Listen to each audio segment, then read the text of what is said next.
Good morning, good afternoon, or good evening, and welcome back to Sling of Ages podcast. I'm your host, Preston Frazier, and on this very special episode, we're going to dig into Bill Champlin's 2009 album, No Place Left to Fall. This is season seven, episode 10, if you could believe it or not. And we're getting to Bill Champlin finally. And quite frankly, for me, it's been a challenge because there's so many great Bill Champlin albums I wanted to review. I may get to some other ones, but this one is probably my favorite album. Before we get to Bill Champlin's 2009 album, No Place Left to Fall, let me thank my patrons Benicio Cifuentes, Cheryl Frazier, and Cynthia Tom. They are the executive producers of the Sling of Ages podcast. And of course, you can reach me at slingofages.com. You can reach me at Sling of Ages at me. You can buy my book, Toto, the band, not the dog. And of course, there's a Toto link in this album, in this episode as well. Buy the album, Toto, buy the band, buy the uh, book, Toto, the band, not the dog, is available digitally as well as on paper copies. And like, share, and subscribe to podcasts. Help us keep growing. Again, this is season seven, episode 10. We have, what, five more episodes to go before we reach the end of season seven. Take a brief break and come back strong with season eight. And also by then, I should have some news about my next book, which is coming out very soon. So stay tuned for that. But before we get to any of that, we're going to talk about No Place Left to Fall by Bill Champlin. And most of you may not know who Champlin is, but you certainly know his music. He was a member of the band Chicago for quite some time. I think it was 1981 to 2009. And even before that, he had a career with the band Sons of Champlin out of the San Francisco Bay Area in California. He's a multi-Grammy winner. He won a Grammy, I think, for co-writing "Turn Your Love Around" that George Benson did. After he co-wrote the song "After the Love Is Gone" by Earth, Wind, and Fire. He's been around for a long time, had great influence over pop, rock, and R&B music. Chaplin is an accomplished pianist and organist and an accomplished background singer. His vocals are incredible, and he's a great vocal arranger. And he's worked with a bunch of crazy, crazy talented people. Well, he's crazy talented. Like I mentioned, he was a member of Chicago from 1981 to 2009. So he started contributing on the Chicago 16 album.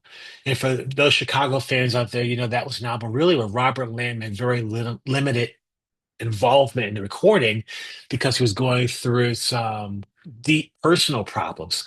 Champlin stepped in and provided a few songs, a lot of vocals, and a few keyboards. And then for Chicago 17, the biggest album by the band Chicago, Champlin co-sang with Peter Cetera, and he wrote some great songs for the album and played some keyboards as well. And for Chicago 19, I believe he wrote, well, he didn't write, but he played or sang three of their biggest hits from that album, which helped the band continue on their path to success, which kind of ended after that. But that was one of his contributions to Chicago. When he got to 2009, he was kind of in at the end of his rope with the band Chicago, and they were kind of sick of him. Bill is not shy. If you ever heard an interview with him, he's very direct. He's very funny, but he doesn't suffer fools likely. And he got really tired of singing the same old songs for so many seasons. And if you listen to I'm not sure which episode it is. It's season two, I believe, when I reviewed the album Stone of Sisyphus by Chicago. Champlin contributed some great songs to that album. One of the songs he talked about playing the same things over and over again because that's what the band got into after Chicago 21 had failed. They started just repackaging, redoing their songs over and over again, putting on greatest hits albums and not doing new music. Champlin complained about that, complained about it loudly, and eventually the band got sick of his complaining and fired him during a tour with Earth, Wind and Fire. Luckily for Champlin, he was working on this album, No Place Left to Fall, when that firing took place and released the album. Shortly thereafter, he was let go by Chicago. It didn't chart in the United States. I don't know if it charted in the rest of the world, but I know it got some airplay outside of the country. But still, the album has a great feel, some great songs, some great production. And this album was one that Champlin really, well, he always does the heavy lifting. Here he brought in some friends to help him out. So it's really an all-star cast of players on this album. And he did not spare um, any reason, did not hold back at all on his production and his singing and his arranging. So the album was produced with Bill Champlin by Bill Champlin and Mark Ettinger. And I believe Ettinger was also an executive producer with Bill Champlin and Scott Barber. I think it was Ettinger's company that put out the record. I'm not quite sure on that. And the arrangements were done by Champlin, Ettinger, by the great Bruce Gates. You may know his name from some Madonna records. He's been around for a long time. The great player. George Hawkins Jr., who was in Mick Fleetwood's Zoo, worked with Kenny Loggins for years. George is no longer with us. Steve Lukather, who comes up with his podcast a lot, and of course, in my book, Toto the Band, Not the Dog. George Savinio, who is a wonderful alto player, and Billy Ward, who I believe is a fantastic drummer, to help arrange the album. And it was engineered by Steve McMillan, who worked with Steve Lukather and Toto a little bit, and Chuck Foley. Also, it was mixed by Jason Caruso, who is a pretty famous mixer in LA. So, some big names on this album. And for 13 tracks, Champlin co-wrote with some big, heavy players as well. So, let's get into it. The first song on the album is the song Total Control, written by Bill Champlin and Jay Graydon. And I think Graydon, Steve Lukather, and Champlin wrote Turn Your Love Around, which became a huge hit for George Benson. And this song, it smokes on so many different levels. Champlin came in with a nice slow burn. Billy Ward handles the drumming on this, and it also features George Hawkins on bass. Bruce Gage handles the electric guitar, and his playing is very reminiscent of what he did on Chicago. I think it was 18. He played on 18 with Lukather, I believe it was. This great feel for, great space to it. Champlin whips out his wonderful Hammond B3 organ, and sound is pure and authentic. And then Mark Ettinger handles some synthesizers, some keyboards with Billy Ward on percussion as well. Great feel to the song. Talks about people moving on and trying to gain control of their lives. And it's a mid-tempo rock song. And then it leads to, I don't know if this is my favorite song on the album. Well, it is one of my favorite songs on the album, period. Maybe number one or two. It's also one of my favorite Bill Champlin songs, and that's the song Tugging on Your Sleeve. And that song was written by Bill Champlin, with his son Will Champlin and Mark Caruso. And you may know Will Champlin from his solo work. He's had a number of solo albums out and singles. He was also on one of those American Idol type shows. So he's kind of famous from that. I think he came in second on one of those shows. He's a great vocalist and keyboardist and multi-instrumentalist in his own right. But here, this is a song that that Will Champlin actually started, and Bill Champlin heard it and helped contribute. And it starts off with this Wurlitzer piano and Hammond organ kind of duet where they're playing off of each other. And that was something that Will Champlin came up with. And it was at the end of the song. Bill Champlin heard it and said, "Oh, I like that. I'm going to use that to start off the song." So he does. And it just grooves and it's just funky as a 12-day-old bandage. It's just a wonderful funky song. And then the drums come in, which are fantastic by Billy Ward. Bruce Gage again hits it up on the electric guitar, and George Hawkins helps out on backing vocals. The song is a three-way conversation, really, between Bill Champlin, Will Champlin, and Bill Champlin's wife, Tamara Champlin. Tamara is an artist in her own right. She's had, I think, two albums out and a number of singles, and she's very famous in Europe and in Japan. And the discussion is just great. It's just um, Bill Champlin handles the first verse. Will Champlin, then Will Champlin comes with the second verse. The bridge and the tags are Tamara Champlin's, and they just bounce off each other while the Hammond organ is growling in the background, and Will Champlin's banging on his keyboard. It's just a great song, great groove, funky R&B. This is pure R&B, uh, well played instruments. You gotta love this stuff. The next song is "The Truth," and it's kind of almost sermony and church-like. It's got this great backbeat to it. Billy Ward is playing slightly behind the beat, which gives us nice suspension to it. Again, you have George Hawkins on bass. You have uh, Bill Champlin on acoustic guitar with Bruce Gage on electric. And it is a great song, but it followed a fantastic song. And it's before a fantastic song, which is, of course, the title track, No Place Left to Fall. And this is Bill Champlin can write good protest songs. He can write great anthems, and this is really one where he wrote a great anthem, talks about hope and bringing us up when people are trying to pull us down. It is well sung, of course, and well written. And the backing vocals, Champlin only uses his backing vocals. He doesn't put too much on this.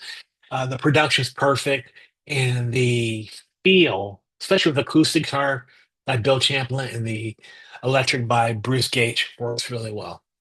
It's a great title track, and it's a song of optimism when the world's trying to drag you down.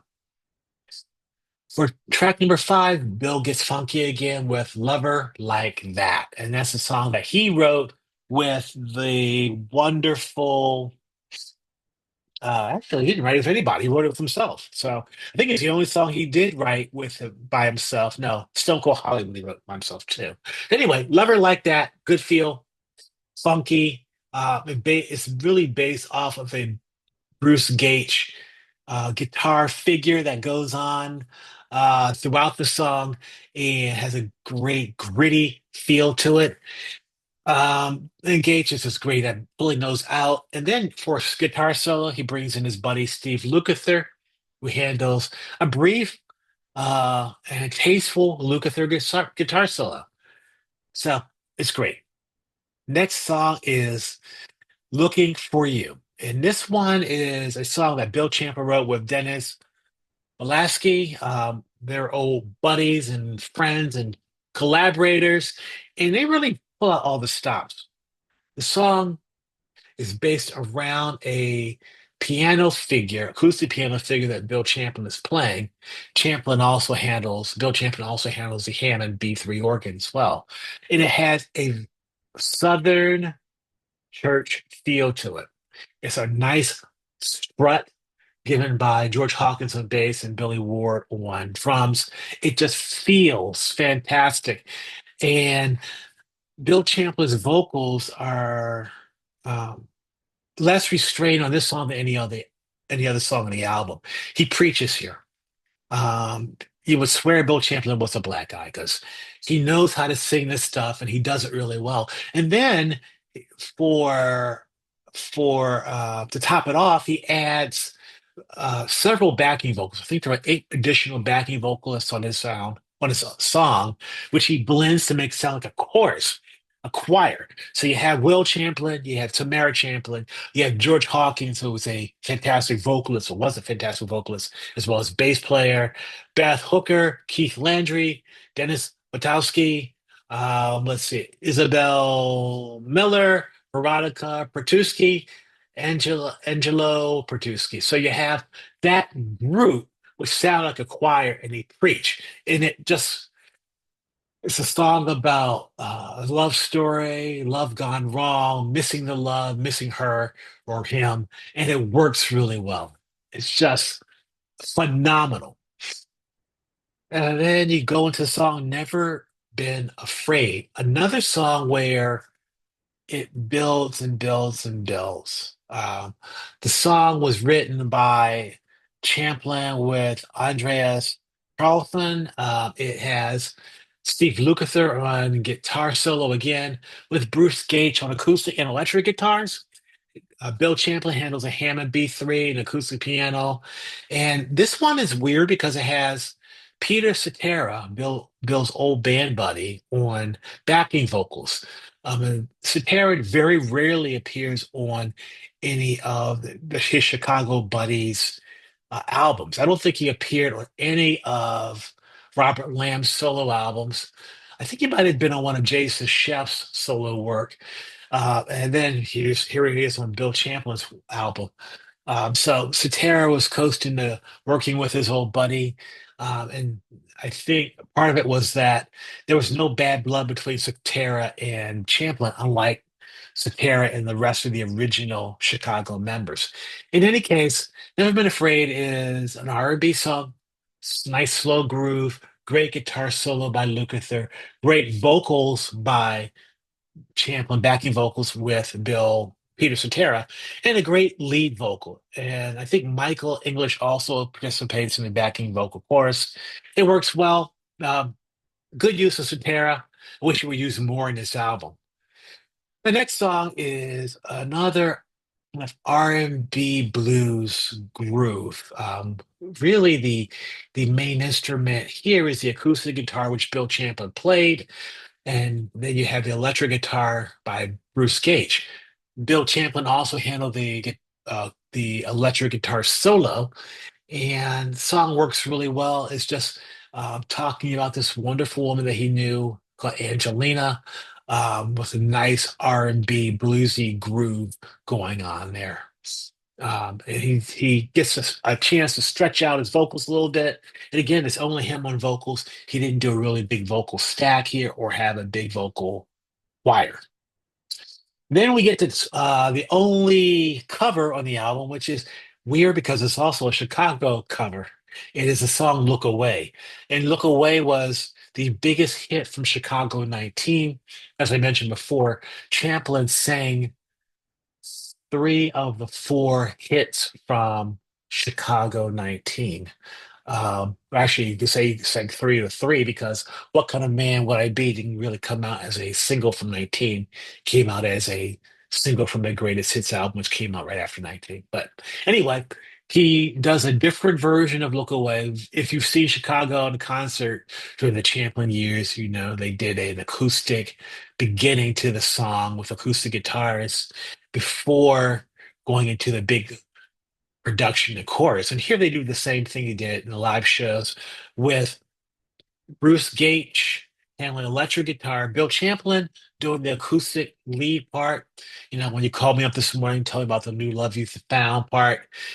Bill Champlin also handles the uh, Hammond B3 with Mark Ettinger handling the acoustic piano, the Wurlitzer piano. And as an added bonus, Bruce Gates on electric and Keith Howland on guitar solo. Howland was a guitarist in Chicago for almost, I think it was about 20 years, maybe a little bit longer than that.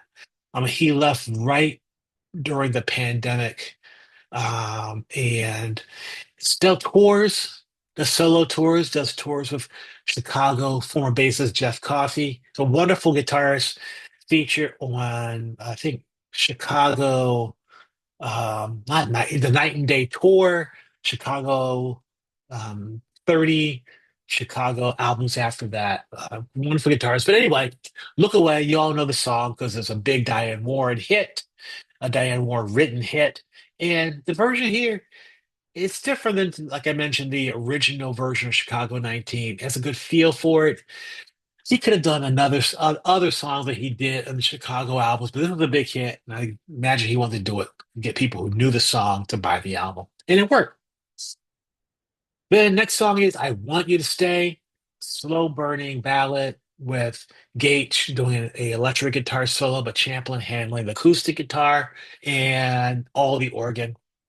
Probably my least favorite song on the album. Not a bad song, though. Just doesn't have a feel, R&B feel that I wanted from Champlin.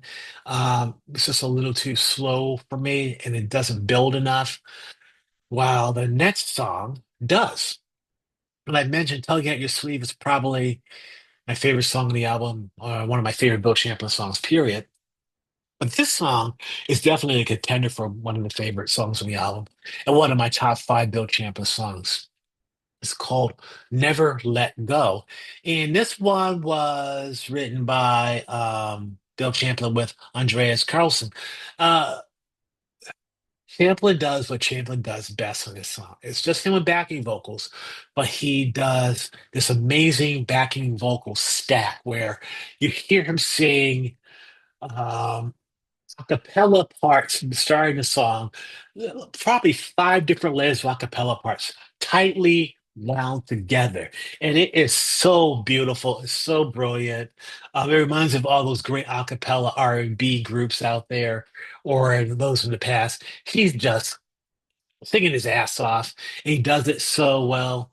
And it's just a song of optimism and love. He does a great job. The band's pretty small. It's just Hawkins on bass, Billy Ward on drums. You have Bruce Gage on electric guitar, Will Champlin on piano, and it just wow. Next up, and the fantastic song "Stone Cold Hollywood." Kind of a tribute to living in LA, living near Hollywood, living in Hollywood, which Champlin did for several years. I think when this album was done, when this album came out, he was still living in Nashville because he had moved from LA to Nashville, like Jason Chef from Chicago did. And I think one of the persons in Chicago lives in Nashville. I think now he's back in California, back in LA. But this song is just talks about the Hollywood treadmill, the roller coaster of success, um, the drive to be successful. He does it. It's just really funky, and this features Jerry Lopez on backing vocals, and Jerry Lopez is very famous in Vegas and also in California, the LA group, as a great guitarist, vocalist, and arranger, big band arranger.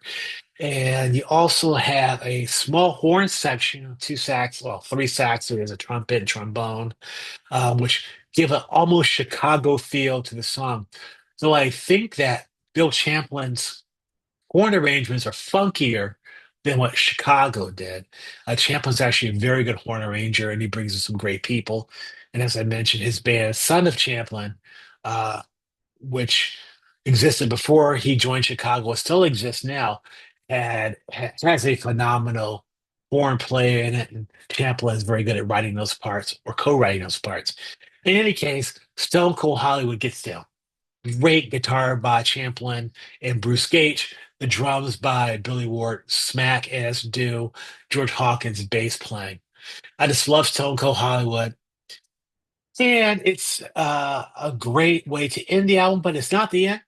And the end is "All Along" by Bill Champlin, written by Bill Champlin, Bruce Gage, and George Hawkins. And it just brings the album together in a nice big bow. Funky, um, introspective, um, great groove. The band is the band we've been talking about this entire podcast. And this features Gage on acoustic guitar as well as electric guitar.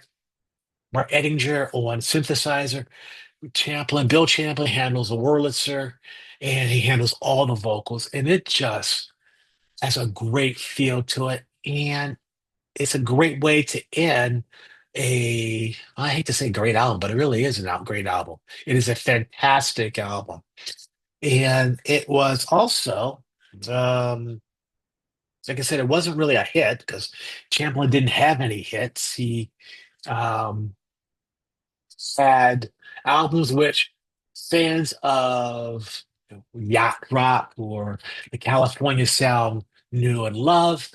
And he continued to do good music even after this album came out, long after he left Chicago. Now, if you were to ask Bill Champlin about, I've never interviewed him. I love to interview him, but I don't have a contact. If you ask Bill Champlin about his time in Chicago, he won't talk about it. He said, I know that the first film that they did, which was before the pandemic, I think it's called Now More Than Ever. They tried to talk to all the former band members who are alive, and some before they even died. And they reached out to Bill Champlin for a interview. Champlin said, "My mother always said that if you can't say anything good, don't say anything." He did not want to talk about Chicago, despite the fact that he spent what almost 30 years in the band. So there's some bad blood there, probably because he was fired during a tour. And I've seen Bill Champlin in a concert countless times with Chicago, and quite frankly, towards the end of his tenure, he looked bored on stage. Still sang his ass off, but looked bored. So he came out with this album after he left the band to show everyone he's great, and he is great. He's still great. Now, here are the albums that he released throughout his career, and then, like I mentioned, he's still recording. He's still doing some limited touring. He released the album Single 1978. 1981 was Runaway, which was a moderate hit. It's number 178 in the Billboard chart. 1990, No Wasted Moments. 1992, the fantastic Burn Down the Night. Just love that album. 1994, Through It All. It's a good album, not as good as Burn Down the Night. 1995 was an album when you get to season 8 or 9, which is called He Started to Sing. I'm sorry, so that was the last album he did before No Place Left to Fall.